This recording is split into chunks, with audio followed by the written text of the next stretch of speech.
you think we're going to draw a crowd?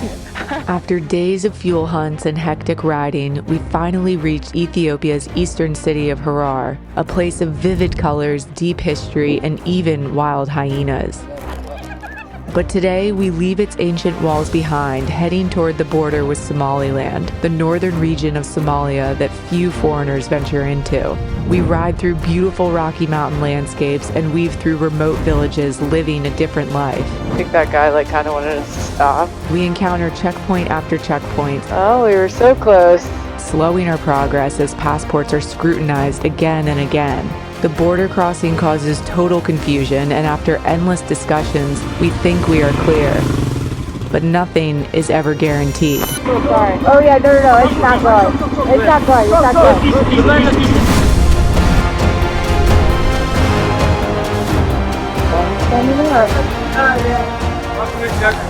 We actually did not know that there was this little balcony here outside our room. So we're out on the balcony. It's 6:30.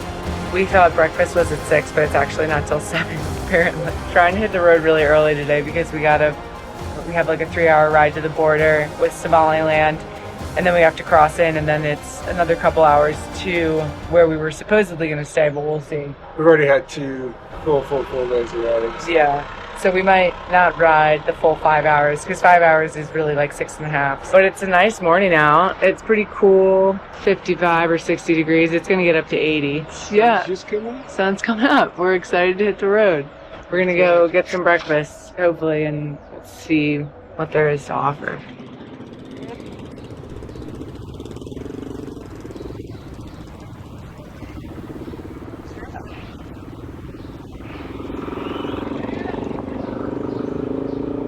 We didn't ride our bikes into the old town yesterday, so today we're diving into the Harar Jugol, Ethiopia's ancient walled city. Inside these walls lie an astounding 82 mosques, some dating as far back as the 10th century, along with more than 100 shrines honoring revered local saints. Together, they give Harar its well-earned title as the City of Saints. At the heart of this devotion is the shrine of Sheikh Abadir Umar al-Rida, or Al-Abadir, widely regarded as the city's founder and guiding spirit. In the 12th century, he journeyed from the Arabian Peninsula to establish Harar as the center of Islamic culture and trade. His legacy still shapes the city's identity today.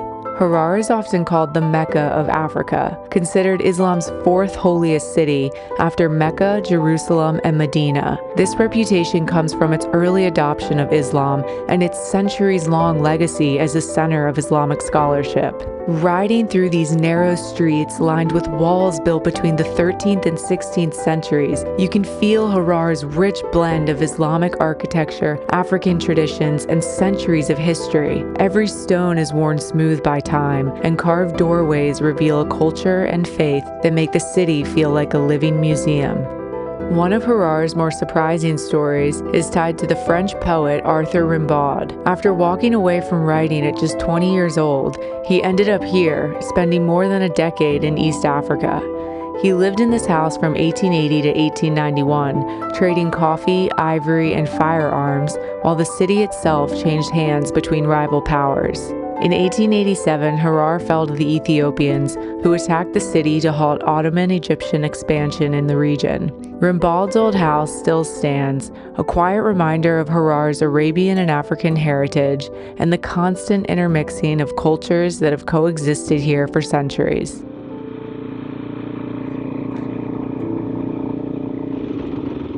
I think we're going to see a lot of cool stuff just on the way out. I mean, it's a big place. Beautiful. That's the wall, right? Yeah, that's part of the wall.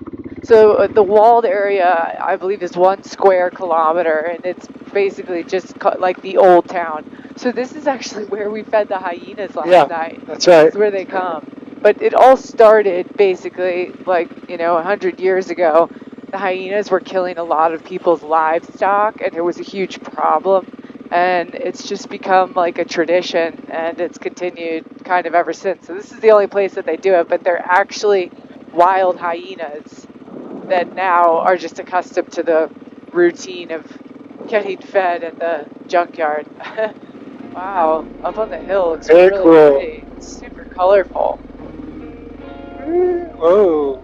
This This almost looks like the newer part of town, like the new mosques and everything. That was a really cool place. Yeah, that I'm was. really glad we got a chance to stay there. Watch out for the sand. I wish we could have stayed a few more days. I think there's a lot to see there, but as we said before, we're going to have to come back to Ethiopia. Yeah, we're trying to get to the border before they go to lunch. Yeah, this is because they take a 2-hour lunch. And our visas expired today, so we don't have any more leeway. Yeah, we can't mess around too much. Well, hey, that's interesting. There's a new church, Christian Orthodox, I'm sure. There's definitely still some Christians here, but it's mostly Islamic. Yeah, the Christian people have to come up on the hill. Maybe. Yeah, I guess that's newly being built. It's amazing how they do their scaffolding. It's all just wooden, basically saplings like these. It's just like wooden trees, little tiny trees. And it's a nice temperature. Yeah, it's really nice right now. We got woken up at 4 and didn't really get back to sleep. The city has, I believe, 102 mosques. So you can imagine how loud it was at the call of prayer this morning. And this was 4 on the dot, and I even hit record just to get the audio. What's interesting is it is loud and clear, even though it's perfectly clear, like you're in a mosque. That's so funny. It honestly, the one this morning sounded like the speaker was right outside our window. Yeah. Bon voyage. They always say bon voyage, which is so funny because it's I guess they did have some French here a long time ago. Yeah. It's good to get an early start. I know, we rarely do. It's actually so much better when you can. Of course, the day that we're ready to go, it's the hotels on a different schedule. The times are so confusing here that I asked them 3 times what time's breakfast, and I got 6 o'clock, 7 o'clock, 9 o'clock. They said 10 o'clock. Yeah. Anyways, we don't know what the road has in store today. It looks fairly windy, so I don't know if we're going back up into the mountains or not. It's about 3 hours to the border and then another 2 hours to the capital, so we're not sure if we'll go all the way to Hargeisa or just stay in a town across the border. It's so nice to have fuel already. I know. Fuel was a bit difficult yesterday, but we're glad we already dealt with it. And my bike doesn't smell like fuel like it did yesterday. It was pretty strong. They spilled fuel all over our stuff. It was all over my bag. Yeah, they dumped it on my tank bag. It's mostly evaporated, it seems. God, I really want to get some chain lube. I know, our poor chains. We do need to try to find some, or just get a toothbrush and put some oil on it. Yeah, I think it's going to be a little different in Somaliland. I think it's going to be a different kind of experience. Yeah, I think so. Lots of military there. Yeah, I think Somaliland will be different. Well, there's definitely not as many people there. Yeah, there's not nearly as many people, and their economy seems to be maybe a little better, but we're not totally sure. They mostly just accept US dollars, so... I don't know what the exact rate is now, but somebody posted 9 years ago. There's not a lot of information, right? So 9 years ago, it was 7,000 shillings to the dollar. Yeah. Which kind of makes it seem like it's a Zimbabwe situation where you're going to get huge stacks of money, where it's just... a brick of money for a piece of bread. Oh, big bump. Yeah, so we're not sure if it's even worth exchanging money or not. Sometimes you don't really know what's going on until you're there. Yeah. Especially in a place like this. But it also makes it exciting. It'll be cool. We're excited to see it. We met a woman on our way out to Turkana. We met a woman last year that was from Somaliland, and she was a professor that now lived in Sweden. It's just telling us how beautiful it is and what it is. We didn't realize it was its own republic. So yeah, we just heard about it and we were like, oh, it would be cool to go there, but that's not the direction we're going at all. And now we're going. Now we're going. Everything changes all the time here. I think when you're traveling in Africa, you have to, camels. Be flexible. Yeah, definitely. It's required. Yeah. Because you won't get stuck, landlocked somewhere if you don't have some flexibility. Most people we know stop their trips in Mombasa or Nairobi. Well, they're Africa segments and then went to the Middle East. We'll see what we end up doing. See you guys. It's really beautiful out. Yeah, it is. Well, look at that mountain line in the distance. That thing's high. That must be the 10,000 footer. Maybe. It's or 11,000. It's really high. Might be winding around. There's the watering hole. We don't even know if Somaliland's mountainous or not. I did. I looked it up, and it has a mountain range called the Ogo Mountains, but I didn't exactly see where they were. And then I think that the highest mountain is called, like, Mount Shimbu or Mount Shimba or something. Huh. But I think it's close to the Somalia border.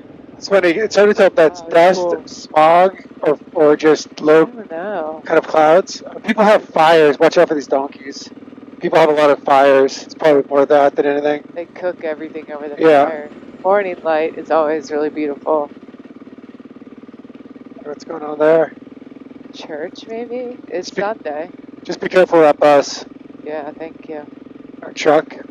Yeah, I don't know. It looked like a market even, maybe.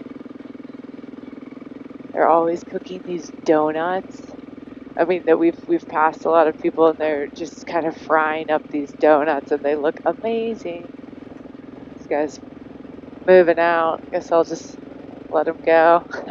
There's a bunch of like speed bumps everywhere. I know, he's still kind of flying over them though. I wonder why they do that. I wonder if this actually might. Don't come this way, though. I don't think. I don't know if you. followed you already. Didn't that Okay. guy just go across? I don't know. But actually, it's totally fine. Okay. To be honest, I think it's because this bridge is broken. Yeah, but it won't matter for a motorbike. No, totally. Ooh, I actually just hit my fender. Wow. The back. Yeah, bit of a whoop-de-doo there. It's probably good that your spring is tight. Yeah, totally. Mine's like slower. Whoa. Just kind of like everything around here in this country. If you just like all of a sudden we're like, wow, this is amazing. I know. Beautiful rock formations everywhere. They're like monolith. And again, we thought we were just going through like this dry, arid landscape, and it has been nothing but green, rocky mountains, just amazing landscapes, like the whole time. And a really nice road. Had a great room. Wow, they're just like little monuments I everywhere. know, it's wild. It's almost like little Easter Island statues. I know, especially that one. Look at how funky it is. It's like So cool. It almost looks like some of them are like just placed. No, look at that one. We're literally perfectly sitting on top. That's cool. It's crazy. That one is I mean, spectacular. that literally looks like a balancing rock. Yeah. That's Whoa. crazy. Sorry, I'm slowing If you have down. trash bag on your foot, Good? Oh. don't go off the road to get it off. Don't. We rode through towns where modern houses stood alongside primitive huts, similar to those we saw in Lake Turkana. Made from sticks and draped in cloth or animal skins, these simple structures often served as outdoor kitchens, with pots simmering over open fires and smoke curling into the sky. As we rode through the towns, plastic bags and wrappers littered the fields and bushes, with people living among the debris. We wished they could see the landscape as it once was, clear, natural, and unspoiled. Not too long ago, food came wrapped in banana leaves, clay vessels, or woven baskets. There was no need to think about waste. Everything returned harmlessly to the earth.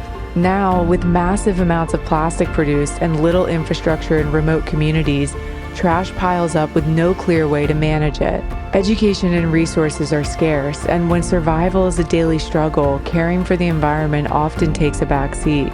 Communities are trapped in a cycle where large corporations profit at the expense of both the land and the people. Yet, in other regards, Africa has much to teach us. Glass bottles are reused, food is bought in bulk, and people rely on what is local and at hand. This mindset of making do, reusing, and valuing what is available offers a glimpse of how we might better care for our Earth. It's another mosque in the middle of nowhere. Speed bumps, but they're not too bad. Keeping the pace up, trying to make it to the border quickly. We never push these bikes that fast. So when we do, we're always surprised at how fast they can go. Yeah. Okay, we got like 35 minutes to the border. We're trying to get before customs goes to lunch. I might be able to kind of cruise through this. Yeah. Main bus stop, it looks like.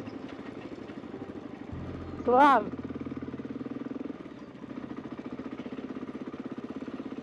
Salam. I think that guy like kind of wanted us to stop, you know. No. Oops. Oh. Yeah, I think so. Salam. Let's just go. Salam. Salam. Salam. How are you? Salam. Salam. How are you? Huh. I don't know. Guess we just wait. Well, got a cool hat on. It's okay? I don't think so. Don't be annoying. Okay. Okay. Okay.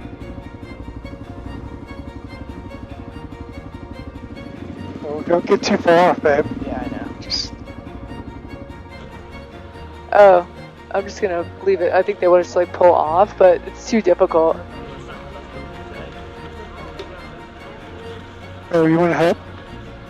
No.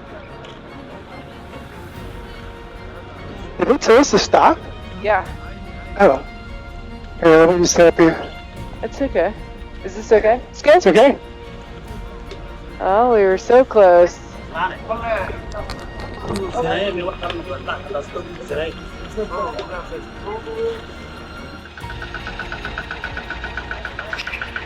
it off. Can't really see them.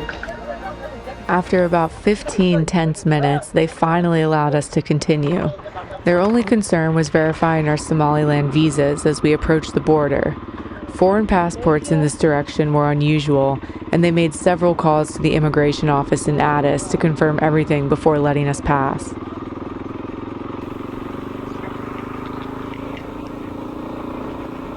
We pressed on toward the border, crossing sagebrush desert where the only movement came from herds of camels drifting across the sand, watched by a few lone herders. Then, almost suddenly, the emptiness gave way to the chaos of Wajale, a bustling border town alive with noise and color.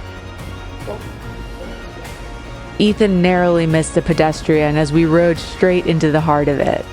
The road was lined with Buna stalls, the smell of coffee hanging in the air, the endless chatter humming around us. It was so crowded and disorienting, we couldn't even find the immigration office. Finally, a local in a sharp new jacket and sunglasses pointed us in the right direction, and another guy walked us down the street to an unmarked building, an unlikely place to have our motorcycles stamped out.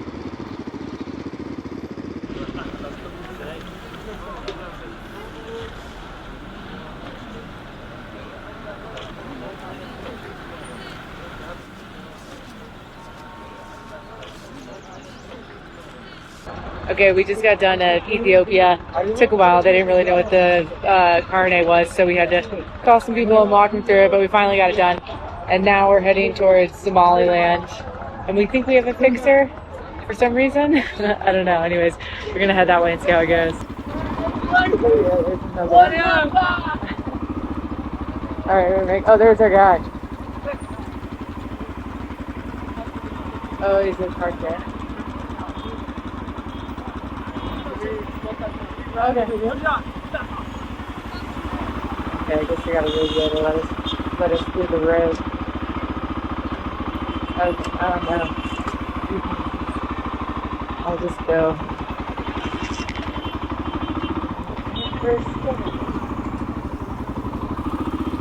Yeah, well, we can do really want to go.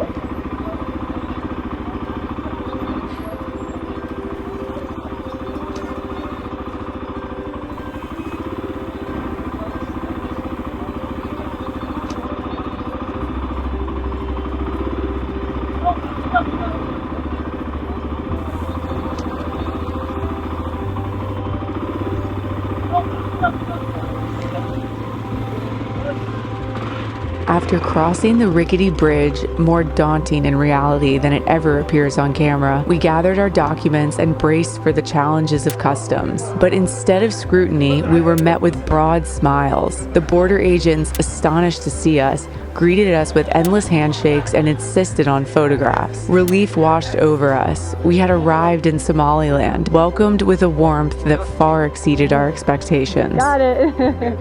Alright, we finally got everything all done. Now we gotta make our way across the little bridge. We're gonna let him go first. Your name, Nabu? Yeah. Wait. You'll go first, I'll follow. Yeah. You gotta hit these rocks correctly.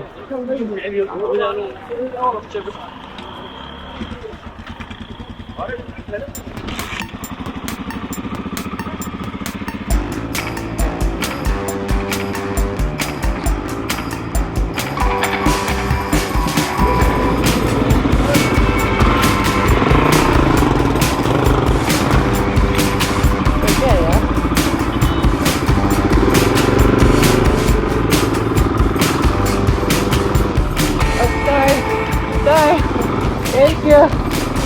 Hi. Thank you. Alright, yeah, I'm following you. Even though I've got the directions, I'm following you. No, it's fine. I don't know that. You're around to the left. I don't think I've ever gone through a little tiny bridge like that to go to any sort of Immigration. I know. Well, we're glad you made it through. Overall, that actually, only took 2 hours, maybe an hour and a half. It wasn't too bad. Yeah, it was one of the more hectic border towns I think we've been in, though. Could be. I mean, it just seems super crowded and lots going on. So it's exciting. We made it to Somaliland. Yay! We made it. We had some issues, as I quickly mentioned, just stamping out our carnet, but it was mostly because they just rarely see them and they don't know how to handle it. He had to call customs in Addis maybe, and then he called it customs in Moyale where we came in, and they didn't want to accept the letter that we had because it said it was where we entered at the Moyale border, so they believed that we should be exiting through Moyale as well because it only mentions the Moyale border. But what I kind of figured out was that you normally put a deposit down for your vehicle. So if you want your deposit back, you have to go back through the same border. yeah, Well, we didn't put a deposit down. We had a guide sponsor us to go through, so we didn't need a deposit back. And so that's, I think, what was confusing. we essentially walked him through the process of stamping the carnet and showed him how to do it. They were really nice, though. They just wanted to make sure that they were doing all the right stuff. So I mean, we want them to be doing it correctly, too, because Yeah, we don't want any exactly. problems later. yeah, It seems like they did. we didn't actually get our carnet stamped on the Somaliland side because, as far as we could see, it's not required in Somaliland. So we decided just to not do it and talk to some people just to make sure. And then the worst case, if we need to get it stamped, we can go to customs in Hargeisa, I'm sure. And that, we might have had to, talk them into stamping it, and that's Yeah. always annoying, because what if they don't stamp it to come out? You don't really want to talk somebody into doing something that's not required, because then we'll have to have them do it to leave. Yeah, and we still have to figure out how we're leaving. So we go by boat or by plane, or if we Yeah. go to Djibouti. So We don't know. we don't know. So we're not sure if we end up at a place where we can't get it stamped out. That would be an issue. What time is it? I know, it's so early. It's only 1 o'clock. Oh, really? So, I mean, we could go all the way to Hargeisa. Let's just go to this place and get a Yeah, beverage. let's just go get a juice and figure it out. This guy's wanting us to pass. Oh, yeah. That's So- 100. We can't even go the speed limit. I know. Well, we can. It's just not fun. I feel a lot better. It's weird. It says, welcome to Somalia, of course, because it's part of Somalia. I never thought I'd be in Somalia, for one. Yeah. And I never thought I'd be so excited to be here, for two. And I never thought I'd feel like almost chiller and safer to I be know. here. Hopefully it's not, knock on. I wish I had some wood on my bike. Yeah. Anyways, So it feels good to be here. feels good. Ethiopia was a huge challenge just getting in, But it was also extremely it cool. was amazing. I mean, we're so glad we got to go. But it definitely had bits of, not being this super relaxing. So it's kind of nice to get to Somaliland because we have a lot of, we have time and there's nothing super pressing except figuring out our next move. So we're excited to be here. It's good.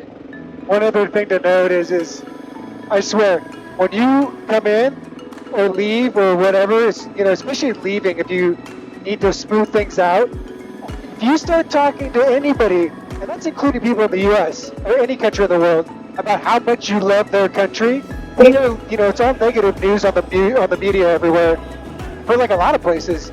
Yeah. But if you start saying like, we love Ethiopia, we love the food, we love the people, and their whole demeanor, like they lit up.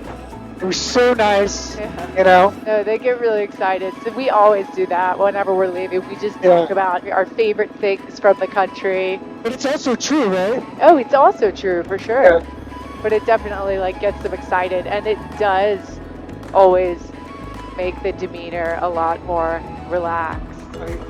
You found what's our passports? Yeah. Salam, how are you? Good. Yeah, we went. You want to see? Okay. Somaliland. Woo! Yeah. We love it. We're excited. Man, we're so happy to be here. Yeah. We've been trying to come here for a long time. Yeah. Let's see, where is it? I think it's next to. Thank you. Yes. Okay. All right, man. Thank you so much. All right, here we go. Well, hopefully last checkpoint. We'll see. Yeah, right. We're What's going that place called? It's called the Rio Hotel. Oh, that's right. Which is hilarious. 27 minutes. Yeah, it's not that far. I mean, it's like, we might as well just go, and if it, like, everything looks good. Like, remember that time we went to Tanzania for the first time? Yeah. And we were, like, stopped Yeah, at that we little made it. place? Yeah, totally. And it was just like, we made it, we're here, let's just, like, take it in. Yeah, for sure. You know what I mean? It was, like, great. No, I think so. I mean, we have plenty of time for hard Big holes. It's kind of funny, it's like that whole fixer guy, I was, like, kind of annoyed at the beginning. And then it was actually kind of nice. Yeah. No, he was actually very helpful. Ethan and I have never used a fixer, right? That's the first time. I think that was the first time we had a fixer. It honestly just sort of happened. Like, we weren't even trying to find one. Ethan was just going over to customs to try to get the carnets stamped, and nobody was there. And this guy came up and was like, "Oh, they're closed." And he was like, "Oh no, like they're at lunch. Like I can show you where they are." He literally took me to where they were eating lunch. Yeah. So I said, you know, what time should I come back to the office? They said 20 minutes. And then the guy just kind of stuck with me. He was like, "Where's your friend? Where's your buddy?" And I was like, "My wife?" He's like, That's hilarious. No, your friend, your guy, friend. No I said, way. "No." You mean the girl? He's like, "No." That's funny because he didn't see me with my helmet off. Exactly. Okay. He just kept saying, "No, your guy, friend." Let's go check our stuff again. Hello. Here's mine, huh? Salam. Isn't even slow here? I don't know. I think so. Yeah. I mean, salam is like, it's like peace be upon you, I think. Yeah. So I think it's like fine. Salam. Salam. Hi. Hargeysa. Yeah, the Hargeysa. Hargeysa. Harar. Yeah. Harar. Yeah. What's that? Oh yeah, no, it's not going. It's not going. Sorry. Well, visa. Oh, it's in here. It's in here. Somaliland visa. Yeah, it's in here. Where? Somaliland visa. Where?